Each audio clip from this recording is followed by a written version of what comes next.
2019 est terminé, il est temps de revenir ensemble sur les albums qui ont marqué mon année. C'est parti!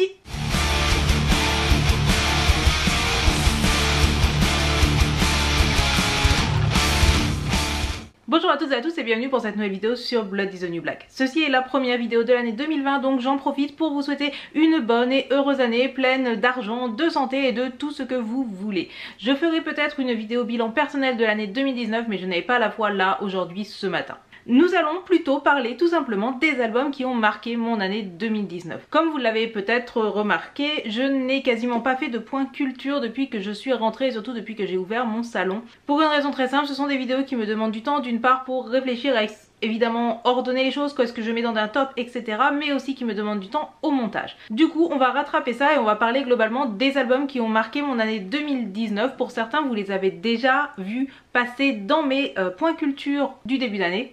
Mais pour la plupart, je pense que je ne vous en avais pas parlé. Donc pour ceci, j'ai choisi 6 albums qui ont vraiment marqué mon année. Pourquoi 6 et pas 7 et pas 5? Parce que c'est comme ça et que 6 c'est un très joli nombre, écoutez. Parmi ces albums, 4 sont sortis en 2019 et 2 autres ne sont pas vraiment sortis en 2019, mais je tenais quand même à les inclure parce que c'était important. Pour faire ce top, je suis tout simplement allée voir mon Last.fm, regarder un petit peu mes statistiques, de prendre ce qui est marqué mon année, mais évidemment j'ai écouté d'autres choses. Juste, je vais pas vous raconter pour la 10 millième fois que mon album préféré de l'année c'est The Wild Hunt de Watain, que j'ai écouté énormément les Doors ou que parmi mon top 10 des albums de l'année sur Last.fm, il y a My Chemical Romance. Ça n'est pas intéressant, ce sont des classiques, c'est quand même des choses que j'ai écoutées. D'ailleurs, si vous voulez m'ajouter sur Last.fm, je vous mettrai mon profil en dessous. Donc non, là je me suis contentée de prendre des albums que j'ai découverts en 2019 et qui ont marqué mon année de cette manière. Je ne les ai pas ordonnés de manière particulière et nous allons commencer dès maintenant. L'un des albums qui a vraiment marqué mon année, c'est Disguised de Motionless in White. Donc Motionless in White, vous savez que j'apprécie énormément ce groupe depuis globalement que j'ai découvert Reincarnate. Disguised est sorti cette année et pour être tout à fait honnête, lorsqu'il est sorti, je l'ai écouté 2-3 fois et je n'avais pas accroché plus que cela. Honnêtement, il faut aussi avouer que cet album de Motionless in White est sorti au moment où je quittais le Japon et où je rentrais en France, donc ça n'était pas forcément un contexte qui fait que je l'appréciais plus que les autres. Je ne l'avais pas trouvé mauvais, mais je ne l'avais pas trouvé spécialement bon.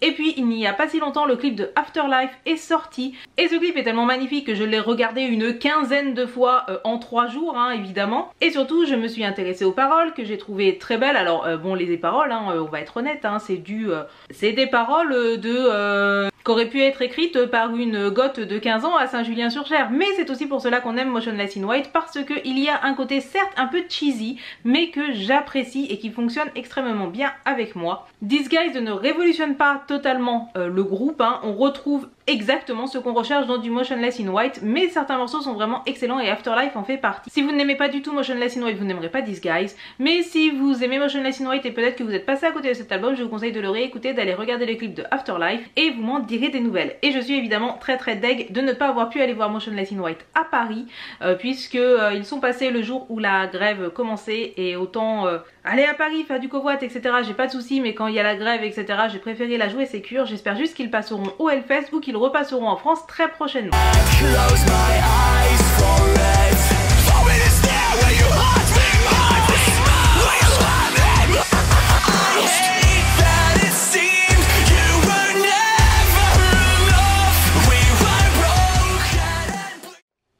Deuxième album que j'ai énormément aimé cette année, c'est Hellfire Ocean Void de Demonhead. Celui-là, je vous en avais parlé dans un de mes points culture en début d'année. Demonhead, c'est assez difficile à caractériser. On est sur du métal avec de grosses vibes 70s, de grosses vibes occultes. C'est pour moi les dignes descendants de In Solitude. C'est quelque chose qui vous plaira si vous aimez Tribulation, c'est-à-dire qu'on a un chant en voix claire ou une voix assez grave, des mélodies très chantantes, un côté très ronronnant et très 70s. Moi, c'est exactement ce que j'adore et j'ai été extrêmement contente de pouvoir les voir en live puisqu'ils sont passés en première partie de Coven que je suis allée voir à Toulouse. Et je dois vous avouer que j'ai préféré le concert de Demonhead au concert de Coven. J'ai même acheté un patch de Demonhead mais que je n'ai toujours pas fait coudre sur ma veste. Oui, parce que je coupe pas mes patchs moi-même, hein. Je demande à ma mère, faut pas déconner non plus. Demonhead, c'est un groupe qui n'est pas assez connu à mon sens. Hellfire Ocean Void est un album absolument génial qui s'écoute du début à la fin, sur lequel il n'y a absolument rien à jeter. Et je suis très contente de voir qu'il y a toujours des groupes qui font ce type d'album qui correspondent exactement à ce que j'aime écouter en fond pendant que je suis en train de tatouer ou ce genre de choses. C'est à la fois avec des paroles assez sombres, puisque voilà, on est dans le trip occulte, etc. Et en même temps, il y a un côté assez quand même clair, assez dansant, etc. Donc je ne peux que vous le conseiller. Si je dois vous faire de la propagande vraiment pour un groupe cette année, c'est pour Demonhead.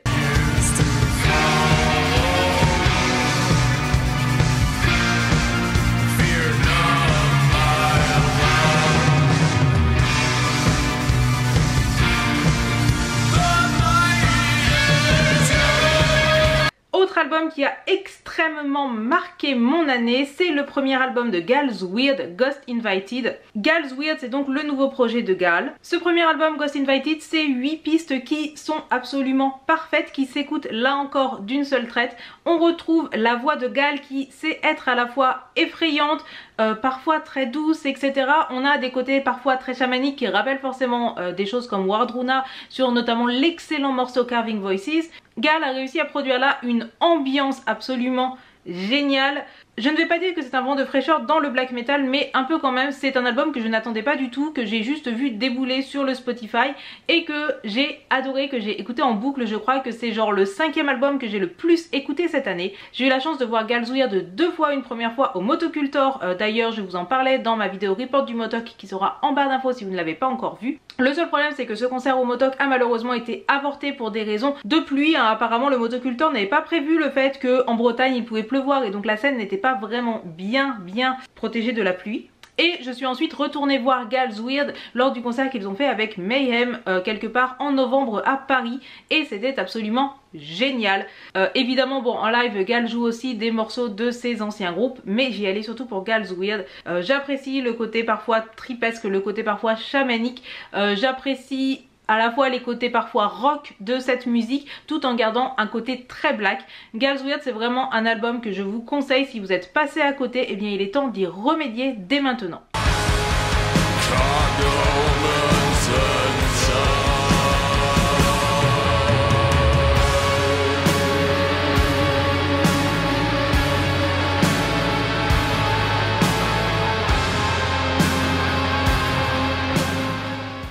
Un autre album qui a énormément marqué mon année, c'est le très très bon When the World Becomes Undone de A Pale Horse Named Death. Donc A Pale Horse Named Death, c'est un groupe que j'appréciais déjà énormément puisque leur précédent album I Lay My Soul With The Dead, quelque chose comme cela, qui était sorti aux alentours de 2013, est un album que j'avais adoré.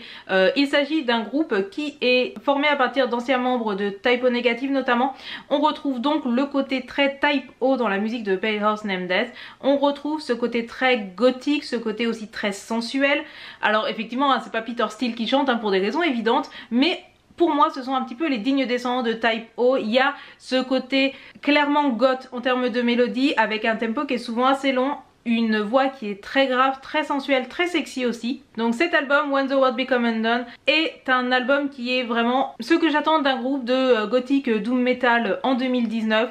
Certes, cela ne révolutionne pas le genre, mais il y a des morceaux qui sont absolument géniaux. Et notamment le morceau Lay With The Wicked, qui est celui que je vous mettrai en extrait, qui est un de mes morceaux préférés depuis un bon moment. Je pense que je l'ai écouté en boucle plusieurs fois parce que j'aime le refrain, j'aime les lignes de chant, j'aime le côté inquiétant, j'aime les paroles, j'aime le côté à la fois sensuel et mortifère de l'affaire.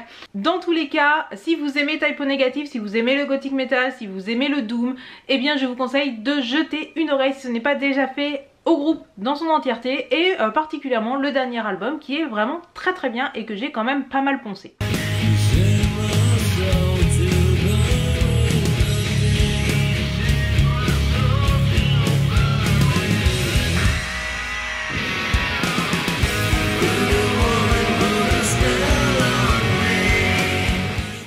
Ensuite, on passe sur les deux albums slash artistes qui ne sont pas réellement des choses qui sont sorties en 2019 mais plus globalement des découvertes et qui sont intervenues notamment sur les derniers mois. Le premier c'est Ghostman que j'ai découvert très récemment puisque c'est suite à l'annonce du Hellfest. Je ferai une vidéo à un moment ou un autre sur la programmation du Hellfest comme chaque année. Cependant, je peux déjà vous dire que bon, j'étais pas ultra ambiancée. Celles et ceux qui étaient là lorsque j'ai fait le live Twitch de réaction à l'affiche le savent. Toutefois, il y a Ghostman qui est programmé à l'affiche du Hellfest. Je connaissais déjà Ghostman de nom, dans le sens où je sais qu'il y a pas mal de publications sur lui sur Instagram, etc. Je sais que c'est un rappeur qui est quand même très proche de la scène métal, mais je n'avais jamais écouté. Puisqu'il était au Hellfest, je me suis dit que j'allais écouter et je suis tombée complètement fan. Je pense que c'est mon obsession du moment. Si vous me suivez sur Twitter, vous le savez. Pour découvrir Ghostman, c'est très simple. Il y a un live complet qu'il a fait au Lollapalooza, un truc dans le genre. Globalement, lorsque j'ai vu débarquer le mec qui ressemble à un métalleux habillé en robe de curé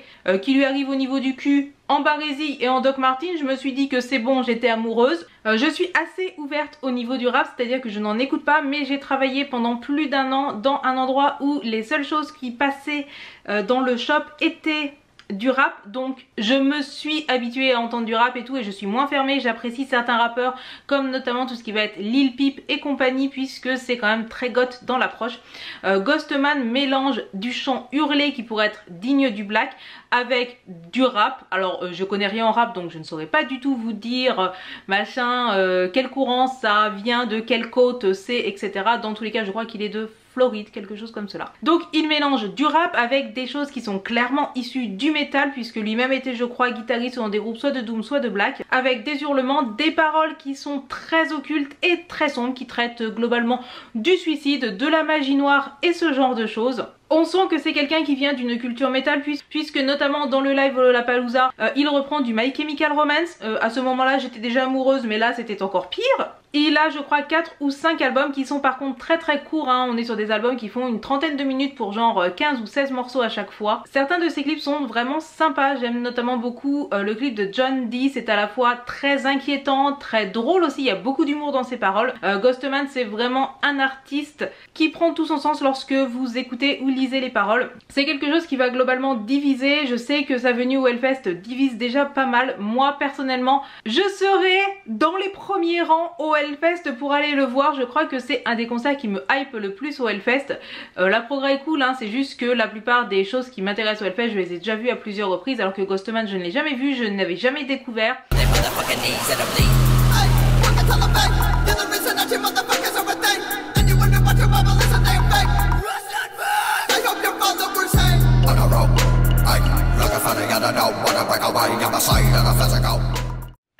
Et du coup, suite logique, je me suis mise à être complètement fan de Uratsaki Dogi, qui est un groupe de metal hip-hop russe. Ouais, donc c'est ma pote Anna qui m'a fait découvrir, puisque globalement c'est le moment où j'ai découvert Ghostman, que je lui ai dit que j'écoutais Ghostman en boucle depuis plusieurs jours et que j'étais devenue complètement fan. Elle m'a dit: est-ce que tu connais Uratsaki Dogi? Je ne connaissais pas, j'ai regardé 3 clips, ma vie était finie, j'écoute Black Hop depuis un petit moment maintenant en boucle de manière très régulière. J'adore mettre ça à mon travail, j'écoute au shop ultra souvent. C'est un mélange parfait. Les mecs, ils ont du corpse paint et des survêtements Adidas. C'est rappé, mais en même temps, dans les paroles, il y a énormément de références à Burzum et compagnie. Enfin, je veux dire, il y a des morceaux qui parlent de la Freezing Moon, etc. Enfin, toi-même, tu sais. Enfin, les références. Bref, Uratsaki Dogi, c'est quelque chose d'extrêmement drôle. C'est à prendre au 10 millième degré, mais je fais partie de ces gens qui écoutent du black metal de manière très sérieuse et qui adorent le black metal. Enfin, j'ai un très grand respect pour ce genre. Mais je trouve aussi qu'il est temps parfois d'en rire, et Uratsaki Dogi, pour moi, ça fait partie des choses qui me font rire. Du coup, j'adore, je peux que vous conseiller de regarder le clip que je vous mettrai en lien, parce que le clip est aussi intéressant que les paroles. Donc les paroles sont en russe, mais il y a des sous-titres traduits. Je sais que là encore, c'est quelque chose qui divisera. Ils sont passés en tournée en France, ils sont passés notamment à Lille, à Paris et à Toulouse. Je n'ai pas pu aller à la date parisienne, tout simplement là encore à cause des grèves. Je critique pas les grèves, hein, c'est juste que bah, c'est plus compliqué pour moi en période de grève de monter à Paris. Si le Motok peut aller les programmer, bah c'est direct, je vais au Motok.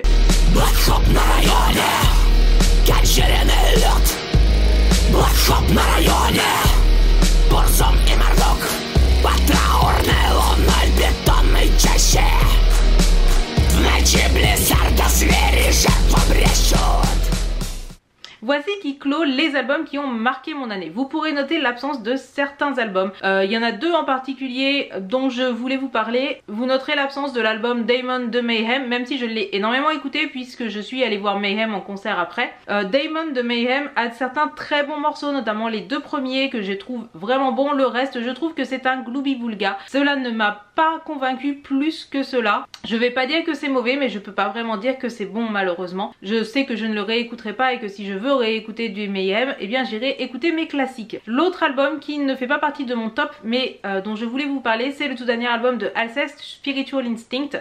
Je l'ai écouté dès sa sortie, je le réécoute régulièrement, mais pour le moment je n'arrive pas vraiment à rentrer dedans. Là encore, je ne vais pas dire que c'est mauvais, mais je préférais tellement Kodama, et pour moi Kodama était tellement à un niveau très haut que pour moi Spiritual Instinct n'arrive pas à faire prendre la sauce, à faire prendre la mayonnaise de la même manière que cet adorable Kodama avait pu. Je sais en plus que Kodama n'est pas forcément l'album préféré de plein de gens, mais moi c'est mon préféré. Je réécoute cependant assez régulièrement Spiritual Instinct. Je pense que c'est peut-être un album qui a besoin de temps pour grandir en moi. Parmi les albums dont j'aurais pu vous parler, dont je vous avais parlé lors des précédents points culture, on peut noter le Heretics de Rotting Christ que j'ai beaucoup écouté, mais je me rends compte que sur cette deuxième partie de l'année je ne l'ai pas beaucoup écouté, que lorsque je voulais écouter du Rotting Christ j'avais plutôt écouté du Halo, donc je pense qu'il n'a malheureusement pas transformé l'essai. J'ai aussi beaucoup écouté The Spell de Cellar Darling. Je vous en avais parlé dans une précédente vidéo, je ne l'ai pas mis dans mes tops tout simplement parce que là encore depuis que je suis rentrée en France je ne l'ai pas trop écouté, donc je ne savais pas s'il méritait d'être dans ce top. Vous noterez aussi que je n'ai pas noté le nouvel album de Lacuna Coil parce que je l'ai écouté plusieurs fois, je n'en garde absolument aucun souvenir, donc cela veut bien dire ce que cela veut dire. Et voici qui clôt cette vidéo. J'ai peut-être oublié un certain nombre d'albums qui ont marqué mon année, mais je ne pense pas puisque j'ai quand même regardé pas mal mon Last.fm pour faire le bilan. Je serais très intéressée si vous pouviez me dire quelles ont été vos découvertes ou vos albums qui ont marqué l'année 2019, que ça soit sorti en 2019 ou pas. Tout simplement parce que comme d'habitude je suis toujours preneuse de nouvelles musiques. Je suis très contente d'avoir là encore cette année découvert de nouveaux groupes. Par exemple je sais que Ghostman et Urasaki Dogi ça élargit un petit peu ma palette de goûts musicaux, donc je suis toujours preneuse. J'espère que cette année 2020 nous réservera là encore plein de surprises en termes de bonnes découvertes musicales. S'il y a d'ailleurs des albums que vous attendez cette année, n'hésitez pas à en parler en commentaire. Sur ce, j'espère que cette vidéo vous aura plu. Si c'est le cas, laissez-moi un pouce vers le haut, n'hésitez pas à me laisser un commentaire pour le référencement. Vous pouvez me retrouver sur mes réseaux sociaux, sur Twitch, etc. Vous connaissez la chanson. N'oubliez pas de passer sur YouTube pour regarder une petite pub, ça me rapportera quelques centimes. Et sur ce, n'oubliez surtout pas d'allumer la lumière, de préférence avec des allumettes dans une église en bois. Et sur ce, je vous dis à la prochaine. Tchuss!